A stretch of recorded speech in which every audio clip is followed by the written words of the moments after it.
नमस्कार, आप देख रहे हैं हुंगार मीडिया गुरुग्राम। आज आपकी मुलाकात कराएंगे उदयवीर सिंह पुनिया से, जो हिसार जिले के रहने वाले हैं। हरियाणा प्रदेश के राजनीतिक संगठनों से जुड़े हैं। वे छात्र नेता के रूप में भी काम किए। वह कुरुक्षेत्र विश्वविद्यालय छात्र संघ अध्यक्ष के संयोजक, हरियाणा बेरोजगार युवा संगठन व अध्यक्ष भी रहे। युवा शक्ति बदलाव की ओर संगठन में भी कार्य किया। सबसे पहले रेलूराम मर्डर केस का मुद्दा भी इन्होंने उठाया।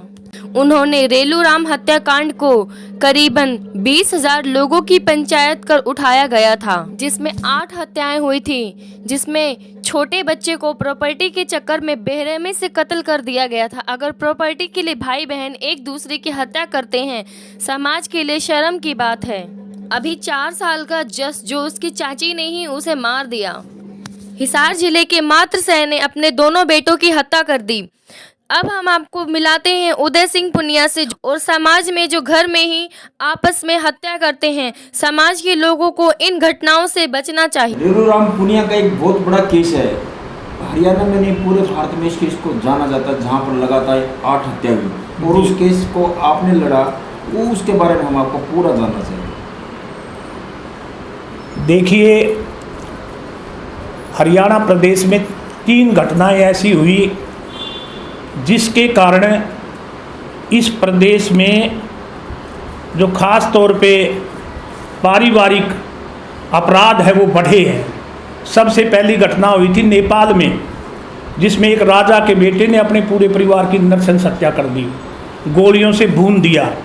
उसके बाद हमारे हिसार जिले में ही ईश्वर सिंह मातृश्याम गांव का रहने वाला सरपंच था ईश्वर सिंह, उसने अपने जवान बेटों का कत्ल कर दिया, और अपने भाई का, अपने भाई के बेटों का। और तीसरी घटना घटी थी रेलूराम पुनिया, जो एक्स MLA थे बरवाड़ा विधानसभा से। वहाँ से रेलूराम पुनिया की बेटी सोनिया ने और उसके दामाद ने छोटे छोटे बच्चों समेत अपने पूरे परिवार की नृशंस हत्या कर दी। इससे इस प्रदेश में जो पारिवारिक हमारी परंपरा थी, आप देखेंगे इन 3 घटनाओं के बाद कि पूरे हरियाणा प्रदेश में लाइन लग गई। बहन को भाई मरवा रहा है, भाई को बहन मरवा रही है, भाई भाई का कत्ल हो रहा है, और ये सिर्फ प्रॉपर्टी विवाद है, संपत्ति विवाद को लेकर हुआ।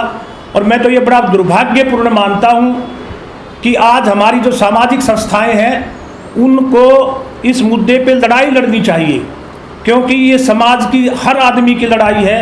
अभी जस को उसकी चाची ने, या जो परिवार के और लोग हैं जिसकी अभी इंक्वायरी चल रही है, उसकी जो हत्या की है, इससे बड़ा जुर्म धरती पे हो नहीं सकता। और जहाँ तक मैं रेलूराम की बात करूँ, उसमें भी एक छोटे से बच्चे को छत पे दे के मारा था। ये इस तरह के जो समाज में अपराध बढ़ रहे हैं, ये हमारे लिए बड़ी कलंक की बात है।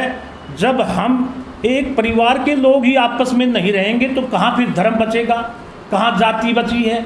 तो सबसे पहले तो मैं तो ये कहता हूँ कि समाज के लोगों को, हमारी पंचायती परंपरा को, हमारे परिवारों को बचाना, सबसे पहले हमारे परिवार बचाने जरूरी है।